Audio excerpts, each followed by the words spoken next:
ሞራሌ መጣ። እንደስካሁኑ በሆዴ አምቄ መያዝ አልቻልኩም። ከእንግዲህ መያዝ የምችል አልመሰለኝም። ግስላ ሁኜ በስሜት እንደ ተልባ እየተንተገተኩ መለስኩላት። ዝም አለች። ቆይታ አንገቷን ትንሽ በመወዝወዝ የመስማማት ምልክት አሳየች። እኔም እንደገና ወደ ጥያቄ ተመለስኩ።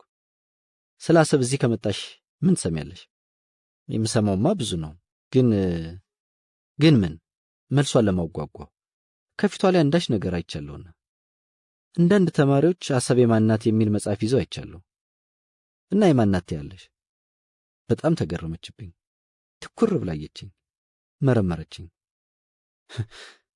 ምን አይነት ጥያቄ ነው? አሰብማ የኛ ናት። የኛ ባትሆን እንዴት እንወስዳታለን? ሀገርን ያህል ነገር ዕቃ ነው እንዴ ብድግ ተደርጎ የሚወሰድ? ብዙ ልጆች አሰብ የኛ ናት ይላሉ። ጥሩ አይደለም። ጠቅላይ ሚኒስትራችሁ መለስ ያለውን መቀበል ይሻላል። መለስ ምን አለ? አሰብ የኛ ናት የሚሉ የቀድሞ ስርዓትን ለማምጣት የሚፈልጉ ናቸው ብሏል። እኔ እንደተረዳሁት የኃይለ ሥላሴና የመንግስቱ ማለቱ ነው። ሌላውን ግን ይሄ ማን ነው ስሙ? ፊቷን አጨፍግጋ አስራት አብርሃ የሚባል ሰውዬ ግን ለቪኦኤ ስለ አሰብ የሰጠው ማብራሪያ ሰምቼ ደስ አይልም። እሱ ጥሩ አይደለም፣ ያጣላናል፣ ጦርነት ያመጣል። ቆይ ዝም ብሎ ከመሬት ተነስቶ አሰብ የኛ ናት ይባላል? ለምሳሌ ሀገር ኤርትራ ብድግ ብላ ጎንደሬን ናት ብትልስ ትችላለች? ሁለቱ አንድ ናቸው ብለሽ ነው? ለምን አይሆኑም? ትከሻዋን ወደ ላይ ገፋ እያደረገች አይ አሰብ እኮ ቀድሞ በአዋጅ ራስ ገዝ ነበረች፣ የኤርትራ አካል አልነበረችም። ስለዚህ ፓክታሱን ሰርቫንዳ በሚለው ሕግ ለኤርትራ አይገባትም። በዛ ላይ ከጠረፍ ያለው የኪሎ ሜትር ርቀት፣ የዓለም አቀፍ የባህር ሕግ ስምምነት ወዘተ ነው የሚሉት አንዳንድ ምሁራን አልኳት። እሷ ግን ስሜት የሰጣትም አትመስልም። ቢሆንም አንዴ የኛውን አለች፣ መቼም አትመለስም። ቆፍጠን አለች። አይ እንደዛማ ማለት አይቻልም። የቦሊቪያንና የቺሊን ታሪክ አላነበብሽም? በአንገቷ ያሉታ ምልክት ስትሰጠኝ ወሬን ቀጠልኩ። ከ100 ዓመታት በፊት ቺሊ የቦሊቪያን አንድ ግዛት ነጠቀች። ዓለም ጆሮ ዳባ ልበስ አለ። ቦሊቪያውያን ግን በትምህርት ካሪኩለማቸው ጭምር በማካተት እስከ ዛሬ በነጻነት በዓላቸው ቀን ያችን ግዛት ያስታውሷታል። አንድ ቀን ኃይል ወይ ዕድል ወደ እነሱ ሲያዘነብል ግዛታቸው እንደምትመለስ ከልሂቅ እስከ ደቂቅ በእምነት ይናገራሉ። ከነሱ አንጻር የኛ እኮ ገና 20 ምናምን ዓመት ነው። ይቀፈፋት ተረኪያን አዳመጠች። በዚህ መሃል ድንገት ሳላስበው አሰብን በጦርነትም ቢሆን ብናስመልሳትስ አልኳት፣ ስሜቷን ለመመርመር። ለተወሰኑ ደቂቃዎች ዝም አለች። አንገቷን አጎነበሰች። በሁለት እጆቿ የመሪንዳውን ብርጭቆ አንቃ ታገላብጠዋለች። ትክዝ ብላለች።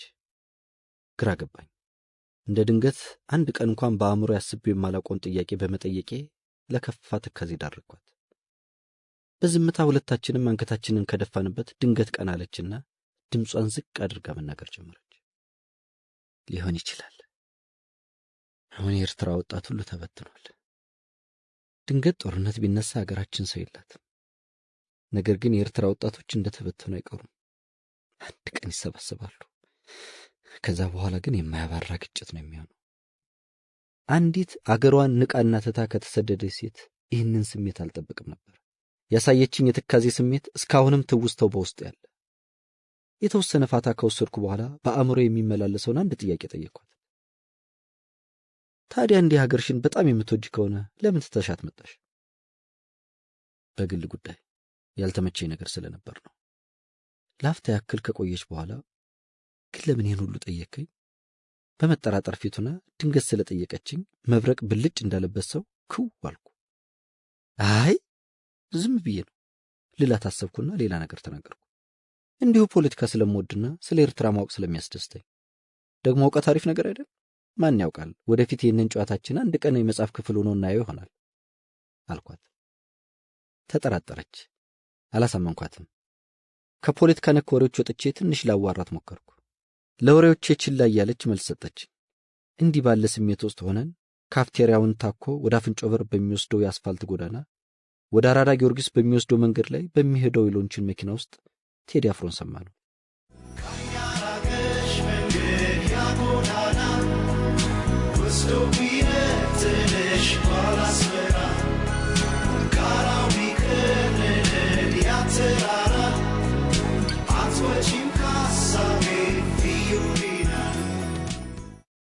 ስለ ስምሽ ተዜመልሽ አጋጣሚውን ተጠቅሜ ድብርታችንን ለመክፈፍ ፖለቲካ እኮ ነው ዘፈኑ።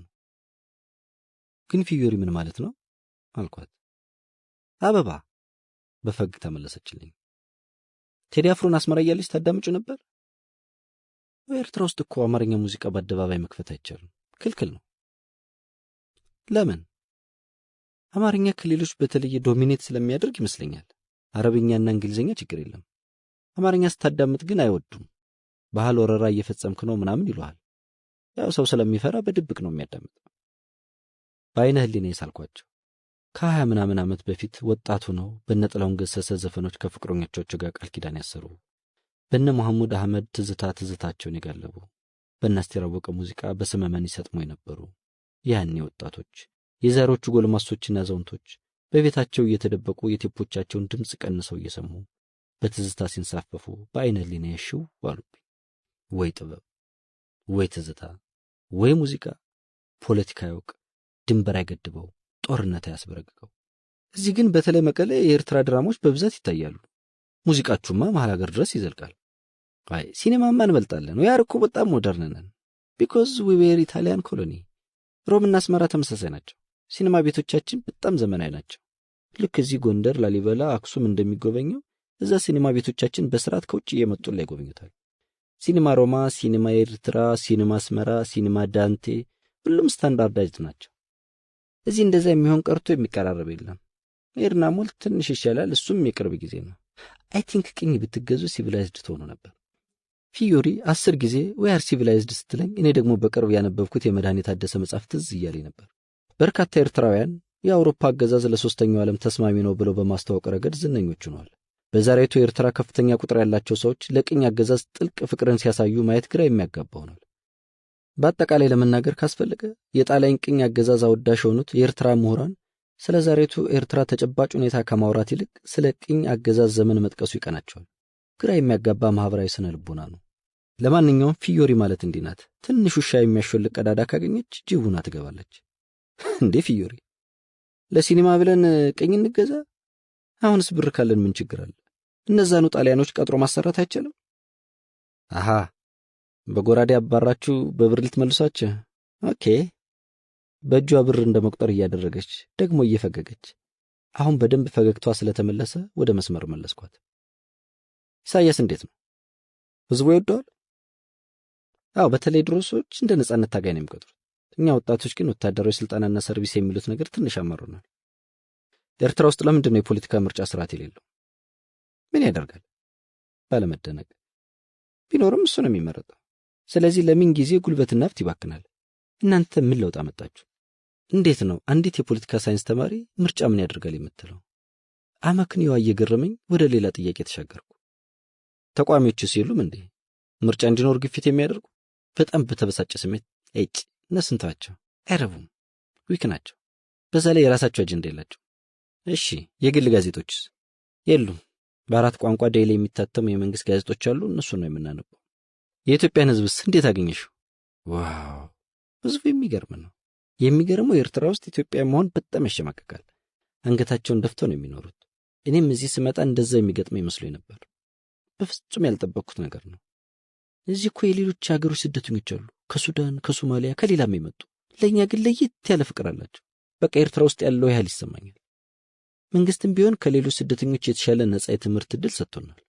ዶርምና ምግብ እንዳለ ሆኖ የኪስ ገንዘብም ይሰጠናል። በዛ ላይ እንደናንተ ኮስት ሼሪንግ የለብንም። ደግሞ የመጀመሪያ የትምህርት ዕድል ምርጫችን የተጠበቀልን። የሆነ ችግር ቢያጋጥመን እንኳን ከሌሎች ተማሪዎች ቀድሞ የኛን ችግር ይፈቱልናል። እንዲያውም ባለፈው ከዩኒቨርሲቲው ፕሬዝዳንት ጋር ሶደር ሄደናል። የራት ግብዣ ነበር። በአጠቃላይ ብዙ ነገር ነው ነጻ የሚደረግልን። አተራረኳ በጠቅላላ በደስታና በፈገግታ የተሞላ ስለነበር እኔም ሳላውቅ በፈገግታ እየሰማሁት ነበር። ለነገሩ እውነቷን ነው። ከዚህ ዩኒቨርሲቲ ውስጥ ብቻዋን ሆና አይቻት አላውቅም። ብዙ ሴቶችና ወንዶች ኢትዮጵያውያን ጓደኞች ነበሯት። ይህ ሁሉ ስለምን ይመስልሻል አልኳት። የህዝቡን አላውቅም፣ ደግነት ይሆናል። በእኛ በአራተኛ ዓመቶችና በሁለተኛ ዓመቶች ነበር ኤክሴፕሽናል ቨርሰስ ፕሮፐርቲ። ፕሮፐርቲ የተባሉት ሰከንዲር ላይ ከሚወሰዱ የትምህርት አይነቶች ወይም ኮርሶች ባለ 4 ክሬዲት ያለውና ትንሽ ጠጠር የሚለው ፕሮፐርቲ ለውን ለማስታወስ ነው። ኤክሴፕሽናሎች የሚታወቁት ኳስ ላይ በብሔር ብሔረሰብ ጭፈራቸው ነው። ቁምጣ፣ የሰሌን ቆብ፣ ጥሩምባ ይዘው የሚወጡት እነ አበባው፣ እነ ዳውድ፣ ወይኔ ስሙ ጠፋኝ፣ ዛሬም ድረስ ውል ይሉብኛል። ውድድሩ ከመጀመሩ በፊት እንዲጽፈን ነበር። ጥቁር ሰው ወደ ሜዳ ሲሄድ ፎርዚር ኑካለ አይረታም በክብሩ ስለማለ። በክብር ላይ ሌላ ክብር ሊጎናጸፍ በዙሪያችን የሚገኙ ሌሎች ባቾች በፎርዚር የቴክኒሻን ጥበብ እጃቸውን አፋቸው ላይ እንዲጭኑ ታሪክም ባለበት እንዲቀጥል ፎርዚር ዛሬ ሰከንዲርን ይገጥማል። ለሕፃናት ትልቅ ክብር ቢኖረንም እንደ ሬት የሚመር ጽዋ እያስጎነጨን ተግባራዊ ምክር ልንሰጣቸው ግድ ብሎናል። እንደ አይሲቢኤም የሚወረወሩ ከባድ ድብደባዎች ለሚገጥመው የሰከንዲር ግብ ጠባቂ ፎርዚር ከወዲሁ ሕጋዊ ሐዘኑን ይገልጻል። አሁን የሰከንዲር ተስፋ ምንድን ነው? ጸሎት ማድረግ አይደለምን? ይህንን ሁሉ ዛቻ ካነበቡ በኋላ ፕሮፐርቲዎች ይህችን ጻፉ፣ ለጠፏትም። ቢሆንም ባይሆንም እኛ ምን አገባን? አባይ ይገደባል፣ እኛም ዋንጫ እንበላለን። እንኳን እኛ እነሱም የገባቸው አይመስልም። ባይሆን ይችኛዋ ትሻላለች። እንደ ቆመ የሚመስለው እንዳይወድቅ ይጠንቀቅ። የሆነ ሆኖ ጨዋታው ተጀመረ። ኤክሴፕሽናል ጭፈራውን ያቀልጠው ጀመር። አባው ጃልዬ ያሆ፣ አባው ጃልዬ ያሆ፣ ይወለድና ያሆ፣ እንከፍ እንከፉ ያሆ፣ ኳስ ያበላሻል ያሆ፣ ይሄ ወናፉ፣ ጥሩምባው ጡጡጡጡጡጡ። ከዛ የአፍሪካ ሙዚቃ ሳንከሌዋ አጅሌ ሳንከሌዋ እስከ መቼ መበሻሸቅ ይቀጥላል። ዴበላ እንዴ ኳስ መጫወት አይችሉም እንዴ ሰከንዲሮች በተራቸው ዴበላ እንዴ አንከባበርም እንዴ ይቺ ሁሉም ደጋፊዎች የሚቀባበሏት የድጋፍ ድምፅ ነች። ዴበላ እንዴ ሲል አንዱ፣ ሌሎች በብረት ይላሉ። ከዛማ ማዝነብ ነው የዴማት። ልጁን ልሰብረው ነው እንዴ? ሸፋፋ ነህ እንዴ? ጎሉንና ዙረው እንዴ? አልበዛም እንዴ? ልጁ ጉረኛ ነው እንዴ? ጢባራም ነው እንዴ? ጌጃ ነው እንዴ? ሙድ የለውም እንዴ? አያርፍም እንዴ? እንዴ ማለት ነው። በወቅቱ የወጣ ዘፈን ካለ እርሱ ነው ማድመቂያው። አለ ወይ ጸባይ ሰናይ፣ አለ ወይ ጸባይ ሰናይ፣ ፎርዚር እንዳንተ ጸባይ ሰናይ። በቃ ቢገጥምም ባይገጥምም ቤት ቢመታም ባይመታም ችግር የለውም። እንደውም አንድ ጭፈራ አለ። ኧረ ምታው ባንገትህ፣ ቢገጥም ባይገጥም አንተ ምን ቸገረ? አባይ ሊገደብ ነው እኔ ምን ቸገረኝ? ውሃ ምን ጠጣለን ግድቡ ሲመረቅ። ጊዜው የአባይ ግድብ የመሰረት ድንጋይ የተጣለበት ስለነበር ግድቡ ባንድም በሌላም ተደጋግሞ ይነሳ ነበር። በእርግጥ ከሚጻፈው በላይ ቦታው ላይ ሆኖ ሲሰሙት፣ እዛ ሆኖ ሲጨፍሩት፣ እዛ ሆኖ ሲስቁበት፣ ሲበሻሸቁበት ነው ድባቡ ይበልጥ ደስ የሚለው። እንዲህ የኢንተርባል ጨዋታ ተደርጎ ካለቀ በኋላ በዲፓርትመንት ይቀጥላል። ያኔ እንደ ቶምና ጄሪ ደጋፊዎች ይተባበራሉ። ጠላት መጥቷል። በዲፓርትመንት ሲሆን ብሽሽቁ ወደ ትምህርት ክፍሎች ነቆራ ይለወጣል። ዲፓርትመንትን ማጣጣል፣ ማዋረድ መለያው ነው። አንዳንዱ ስቆ፣ ሌላው ተናዶ ወደ ምግብ ቤት ወይም ወደሚሄድበት ይሄዳል። አንዴ ሎስኩልና ስፖርት ዲፓርትመንት ሲጫወቱ ስፖርቶች አልተቻሉም። መሸወድ ነው፣ ሎጬ ማለፍ ነው፣ ማግባት ነው። በኋላ የሎ ዲፓርትመንት ደጋፊዎች ሙድ መያዝ ጀመሩ። ተማር ልጄ ወገን ዘመድ የለኝ ሀብት የለኝም ከእጄ። ኳስ ሲሸወዱ በስንት ክሬዲት ነው የወሰድከው? ቶሎ በሉ ክላስ አለብን ተማሪዎች ነን። አንዳንዴም ከቃል ባለፈ በተግባርም ይጀመራል። አንዱ ደጋፊ ሮጦ ስፖርት ደጋፊዎች ፊት ለፊት ፑሽአፕ ሲሰራ በሳቅና ሁካታ አጀብ ነው። ሎስኩሎች እንዲህ እያበሸቁ የሚገባባቸውን የጎል ብዛት እንኳን ሳያውቁት ኳሱ ይጠናቀቃል። በእርግጥ የስፖርት ዲፓርትመንት ደጋፊዎችም ደስታቸውን በቅጡ አይገልጹም፣ ተናደዋልና። በሌላኛው ቀን ከአይኤልኤስ ጋር ነበር ግጥሚያው። አይኤልኤስ ኢንስቲትዩት ኦፍ ላንጉዌጅ ስተዲስ ማለት ነው። የተለያዩ ቋንቋዎች ዲፓርትመንት ስብስብ ነው። አማርኛ፣ ኦሮሚፋ፣ ትግርኛ፣ ከውጭ ቋንቋ እንግሊዘኛ፣ ፈረንሳይኛ ወዘተ። ሎስኩሎች እንደተለመደው በኳስ ካልቻሉ በጭፈራ ሌሎችን በማንኳሰስ ነው የሚያካክሱት ወይም የምናካክሰው። ሲጀመር ራሳችንን ዘኪንግ ብለን ነው የምንጠራው፣ የግቢው ንጉሥ። በዚህ ባህሪው ማንም የሌላ ዲፓርትመንት ተማሪ ሎስኩልን ደግፎት አያውቅም። ቢያሸንፍ የሚያጨበጭብለት፣ ቢሸነፍ የሚያጽናናው አንድስ እንኳን ወዳጅ የለውም። እነርሱ ጉረኞች ስለሆኑ ነው ይሉናል፣ እኛ ግን ኢንፌሪዮሪቲ ኮምፕሌክስ ስላለባቸው ነው እንላለን። ሌሎች ተጋጣሚዎችም ለሎስኩል ተማሪዎች አክብሮት ስላላቸው ይሁን ነገረኛ ስለሆነን ፈርተውን ይሁን ሎስኩልን የሚገልጽ ስድብ ስለሌላቸው ይሁን አይታወቅም፣ ብቻ ግን ሰድቦን አያውቁም በደፈነው ከመጮህ በቀር። እነዚህ የአይኤልኤስ ደጋፊዎች ግን አናዳጅ ነገር ለመጀመሪያ ጊዜ በወረቀት ላይ ጽፈው መጡ። እንዲህ ብለው ዩ አር ኖት ሎየር በት ሎር። ሎስኩል ተናደደ፣ በሸቀ፣ ተቃጠለ። የመልስ ምቱን ወረወረ። አንድ ደጋፊ ድምፁን የሽማግሌ አስመስሎ የት ሄደሽ ነበር? ትምህርት አባባ ትምህርት እኮ ምን ገባሽ? አይኤልኤስ አባባ አይኤልኤስ። ስንት አምጥተሽ? ዋኔት አባባ ዋኔት። ይህን የአይኤልኤስ ደጋፊዎች የምር እርር ድብን ይላሉ። ሎስኩል አንዴ ከጀመረ መቼ አባራና የዛሬ ዓመት ጠቅላይ ፍርድ ቤት ቢሮ ወዳለበት እያመለከትን እንደገና ወደ ተቃራኒው ዞረን የዛሬ ዓመት እትዬ ጉልት ሰንደይ ማርኬትን እያመለከትን ከት በሳቅ እንዲህ ነበር የኛ ጊዜ ኳስ ሜዳ ውሎ። እንዲህ ያለ ነገር በያ ትውልድስ ነበር ይሆን?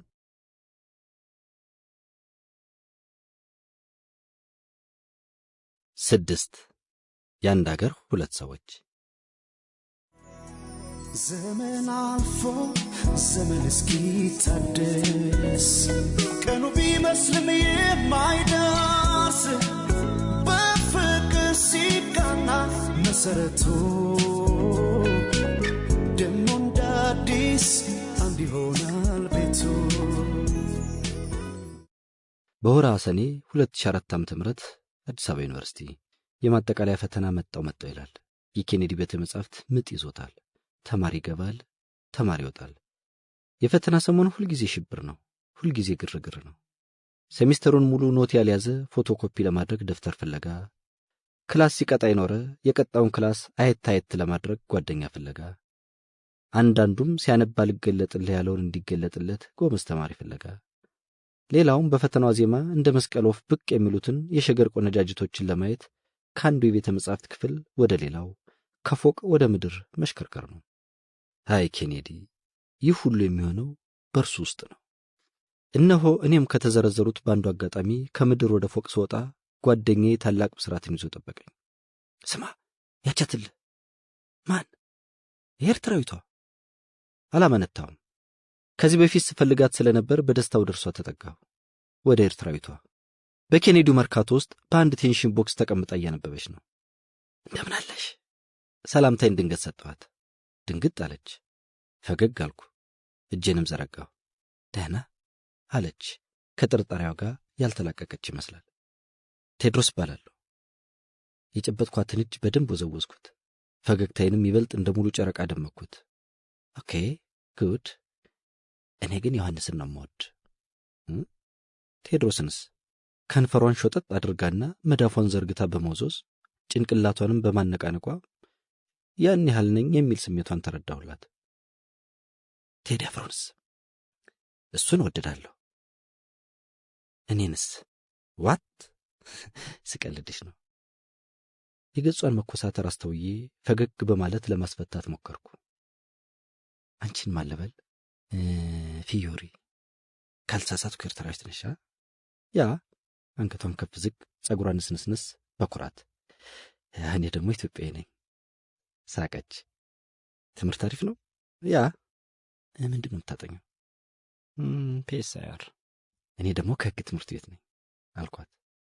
ይህ ሁሉ የሚወራው እሷ ተቀምጣ እኔ የቴንሽን ቦክሱን ጠርዝ ተደግፌ በመቆም ነው። ከዚህ በኋላ ምን እንደምል አጨነቀኝ። ሰዓቱ ደግሞ በጣም ሄዷል። ከምሽቱ 4 ሰዓት ተኩል። ከዚህ በፊት በስም እንጂ በአካል የማላውቃትን ሴት በዚህ ሰዓት ሻይ ቡና እንበል ማለት ከባድ ነው። ቤተ መጻሕፍት ውስጥ ከዚህ በላይ ማዋራትም አንድም ለሐሜት አንድም ለቤተ መጻሕፍቱ ተቆጣጣሪ ተግሳጽ ይዳርጋል።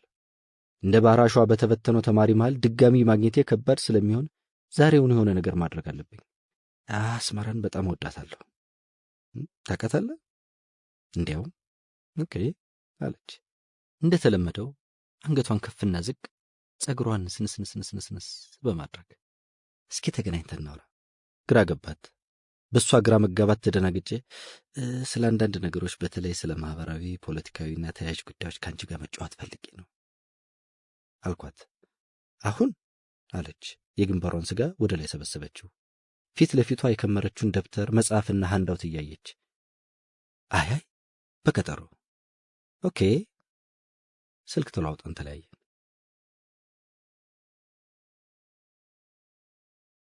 እንዲህ ነበር እኔና ኤርትራዊቷ ፊዮሪ በኬኔዲው መርካቶ ውስጥ መጀመሪያ እንደተገናኘን ያወራነው። ለምን እንደሆነ ባላውቅም ሀገሬ ኤርትራ ትናፍቀኛለች።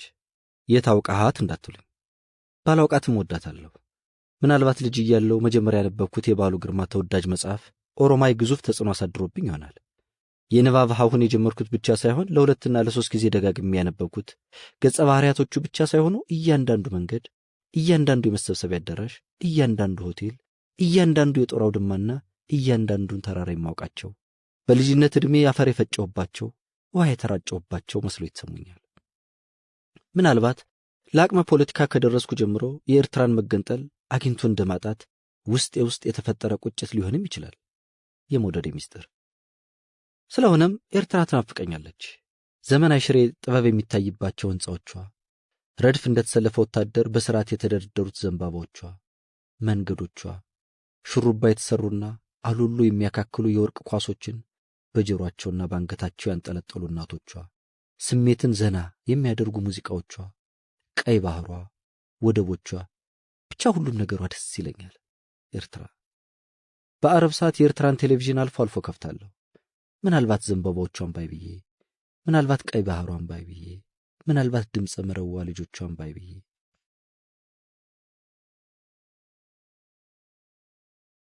እነሆ ከፊዮሪ ጋር በዕለተ ሰንበት ተገናኘን። 6 ኪሎ ዩኒቨርሲቲን ታኮ በተሰራው የቅዱስ ማርቆስ ካፍቴሪያ ተስያት 9 ሰዓት ላይ። ፊዮሪ ጸጉሯ ሁሌ ይተኮሳል እንጂ ቁመቱን ብዛም ነው። ፊቷ ጠይም ነው። ቁመተ ለግላጋ፣ አፍንጫዋ አጠር ያለና ጫፉ ላይ ቀነፍ ያለ ነው። ሰውነቷ ደልደል ማለቱ በእርግጠኝነት በሳዋ ወታደራዊ ማሰልጠኛ ተቋም ሳታልፍ እንዳልቀረች ያሳብቃል። ሀገሩ ኤርትራም አይደል? እሷ ምሪንዳ፣ እኔ ደግሞ ማኪያቶ አዘን ትንሽ ማህበራዊ ጨዋታ ቢጤ ያደረገን። ከዛ በጥያቄ አጣድፋት ጀመር። እሷስ መች ሰንፋ ስለ ኤርትራ አውርታውላ አውርታ ብታድር መች ደክማትና፣ እዚህ ከመጣሽ 2 ዓመት ቀላል አይደለምና ከአዲስ አበባ እናስመራ አልኳት። ፊዮሪን የአስመራዋን ጉብል የመረብ ወዲያ ማዶዋን ፈገግታዋን አስቀድማ አስመራ እኮ እጅግ በጣም አሪፍ ከተማ ነች። በአፍሪካ እኮ አንደኛው ከተማ ናት። ፍሳሽ ማስወገጃ፣ የእግረኛ መንገዶቿ፣ ካፍቴሪያዎቿ፣ በቃ አጠቃላይ እኮ ሞደርን ናት። ጉጉቴ ጨመረ። ሌላ ምስል፣ ሌላ እይታ፣ ሌላ ናፍቆት ጫነችብኝ። በእርግጥ በአፍሪካ አንደኛ ናት ማለቷን ግን ግነት ናት ብያለሁ በወዴ። እሺ ከአስመራ ዩኒቨርሲቲና ከአዲስ አበባ ዩኒቨርሲቲስ? አስመራ ዩኒቨርሲቲ ተዘግቷል። ለምን አላቅም። ተማሪዎች ዲሞንስትሬት ለማድረግ ሞክረው ይመስለኛል። በምትኩ 7 ኮሌጆች ተከፍተዋል። ሕግና ፒኤስአር ግን አይሰጥም። ሌሎችን መማር ትችላለህ ነጥቡ ከመጣል። የጉድ አገር ፖለቲካስ እሺ ይሁን፣ ናቅፋ የሰለጠኑ እስካሉ ምን ችግር? ከናቅፋ በላይ የፖለቲካ ከናቅፋ በላይ የአስተዳደር ትምህርት ቤት እየተገኝቶ እዛ ሁሉ ነገር በተግባር ነው። ከአውሬ ጋር እየተጋፉ ዳዋ ጥሶ ድንጋይ ተንተርሶ የጥይት ጩኸት እንደረኛ ፉጨት ቆጥሮ 30 ዓመት ለታገለ ታጋይ እድሜ ልክ ቢገዛስ ምን አለበት? ቤትም ያው ነው። ግን የሕጉ ነገር ይግረም። ሕግ ትምህርት ቤት ሳይኖር እንዴት ሕግ ይኖራል? ማን አቃቢ ሕጉን ይከራከራል? ማን ዳኛ ሆኖ ይፈርዳል? ነው ሀገሪቱ ሕግ የሚባል ነገር ጨርሶ የላትም ብዬ ልጠይቃት አሰብኩና ታውኩት እንዳይከፋት ብዬ። ታዲያ የኮሌጆቹ የትምህርት ሁኔታስ? የእጄን መዳፍ አጥፌ ጉንጬን በመደገፍ ጠየኳት። ኤርትራ በጣም አሪፍ ናት። መምህራኑ በጣም አሪፍ ናቸው። ሬስፓንስብል ናቸው። በዛ ነጻነት በሌለበት ሁኔታ ሆነው ለተማሪዎች ክብር አላቸው። እዚህ ግን ፍጹም ግድ የላቸውም። የራሳቸውን ያወራሉ። አንተ ኖት ያዝክ ካልያዝክ፣ ገባህ አልገባህ ኔቨር። የኤርትራ አስተማሪዎች ግን ሞር ፍሬንድሊ ናቸው። እርግጥ በብዛት እንዶች ናቸው። ሀበሻ ሲያጋጥመን በጣም እንደሰታለን። አሃ ለካ ኤርትራውያን ገንዘባቸውን ከብር ወደ ናቅፋ፣ ቀን መቁጠሪያቸውን ከዓመተ ምሕረት ወደ ጎርጎሮሳውያን ሲለውጡ ሀበሻ የሚለውን መጠሪያ ዘለውታል ማለት ነው አልኩና በልቤ ቀጣዩን ጥያቄ ሰነዘርኩ። ተማሪውስ? ወይ እዚህ ምን ተማሪ አለ? ፊቷ ላይ የንቀት ምልክት ይነበባል። እዛ በጣም ጎበዝ ናቸው። ምክንያቱም እንኳን ወድቆ መባረር 1 ዓመት ከደገምን ወታደር እንደምነው እናውቀዋለን። በጣም እናጠናለን። እዚህ እኮ ኢቭን ሴቶቹ ላኩ ይሰክራሉ። ስለ ወንድ በማውራት ብዙ ጊዜያቸውን ያባክናሉ። አብዛኞቹን የዶርም ጓደኞችን ለምን አታጠኑም ስላቸው ብናጠናም ባናጠናም ለውጥ የለም፣ ስራ የለም፣ እድል የቀናው ሲቪክስ መምህር፣ እድል የዘሮችበት ድንጋይ ጠራቢ ነው የሚሆነው ይላሉ። ድንጋይ ለመቀጥቀጥ ከፖለቲካል ቶት ጋር ምን አዳረቀኝ ይሉኛል። እኛ ጋር ስለ ስራ ሴኪርድ ነን። አም ፕራውድ ኢን ኤሪትሪያ። ይህንን ከፍተኛ ኩራት ገጿ ላይ ስመለከት ኤርትራውያን ከኢትዮጵያውያን ጋር በሚያደርጓቸው ግንኙነቶች የበላይነት ስሜት በአእምሯቸው ውስጥ እንዲቀረጽ ለማድረግ እንደ የተውኔት ባለሙያ ዝግጅቱን ለሕዝብ ከማቅረቡ በፊት ልምምድ እንደሚያደርገው ጣሊያኖችን በተመሳሳይ መልኩ ኤርትራውያንን አዘጋጅተው ነበር የሚለው የመድኃኔ ታደሰ መጽሐፍ ትዝ አለኝ። ስለ ኢትዮጵያ እዛ አስመራ እያለሽ ምን ታስቢ ነበር? ውይ አለች በምሬት ቀና። በጣም ነው የምንጠላት። በኃይለ ሥላሴና በደርግ ዘመን በኤርትራ ሕዝብ ላይ ይደርስ የነበረው ጭቆና ኦልሞስት በባርነት አገዛዝ ስትገዛን ስለነበር በጣም ጥሩ ስሜት የለንም። ፊቴን ጣልኩት። ለተወሰነ ደቂቃ ሐዘን ውስጤን እንደ ነቀዝ ሲቦረቡረኝ ተሰማኝ። ፊቷ ላይ ያነበብኩት ጥላቻ በቃሏ ከገለጸችውም በላይ ነው። ግን ኤርትራ የኢትዮጵያ ቅኝ ግዛት ነበረች ብለሽ ታስቢያለሽ? ማለቴ እዚህ አብዛኛው ሰው ቀድሞውንም አንድ እንደነበርን የሚያስቡ እንዳሉ አውቃለሁ። ደነቃት፣ ገረማት፣ አፍጥጣየች፣ ምሪንዷን ተጎነጨች። ቅኝ ግዛት ካልሆነ ታዲያ ምንድን ነው? አጠያይቁ አስፈራኝ። ዝም አልኳት። እሷው ቀጠለች። የሚገርመኝ ሰዎች ሁሉ ኤርትራዊ ነኝ ስላቸው አንድ ነን እኮ ምናምን ይላሉ። እንዴት ነው አንድ ይሆን ነው? በእርግጥ አፋርና ኩናም አካባቢ ትንሽ መመሳሰል ይኖራል። በተረፈ ግን ምንም አንድ የሚያደርገን ነገር የለም። ትግርኛችን እንኳን ይለያያል። ወያር እኮ በጣም ሲቪላይዝድ። ከፊዮሪ ጋር ስናወራ በጣም ብዙ ጊዜ እነሱ ሲቪላይዝድ እኛ ፕሪሚቲቭ እንደሆነ አድርጋ እርግጠኛ በመሆን ስሜት በምትናገራቸው እያንዳንዱ ቃላት ረመጥ ላይ እንደወደቀች ቋንጣ ስሜቴን ጭርምትምት አደረገችው። በእርግጥ መድኃኔ እንደሚለው ለእነዚህ ክፍሎች የስልጣኔ ትርጉም ጣሊያኖች የተውትን ፊያት መኪና ከማሽከርከርና በጣሊያኖች ቪላ ከመኖር አያልፍም። ከሌላው የተሻለ ሱልጡን ነን የሚለው አባባል አልፋና ኦሜጋው የጣሊያንን አገዛዝ ከማድነቅ አይዘልም። አፍሪካውያንና መላው የዓለም ሕዝብ የሚኮንነውን በባርነት የመገዛት ተግባር ኤርትራውያን ታዋቂ ሰዎች እርካታን ያገኙበታል። ከመድኃኔ መጽሐፍ ትውስታ ተመልሼ እንዴት አንድ አይደለንም ፊዮሪ? እስኪ መልካችንና የቆዳችን መመሳሰል ተመልከች። አመጋገባችንን አስተውዩ። ባህላዊና ሃይማኖታዊ አለባበሳችንስ ቢሆን ለምሳሌ በአስመራና በአዲስ አበባ አብያተ ክርስቲያናት ያለው ሃይማኖታዊ አለባበስ ይለያያል። ነጠላቸውን መስቀለኛ አጣፍተው ነው። ፋሲካው፣ ገናው፣ መውሊዱና አረፋው የሚከበርበት ስነ ስርዓት የሙስሊሙና የክርስቲያኑ መጠራራት ልዩነት አይተሽበታል። ቋንቋውም የዘይ ልዩነት ነው። በዘይ ደግሞ የአዲስ አበባና የወሎ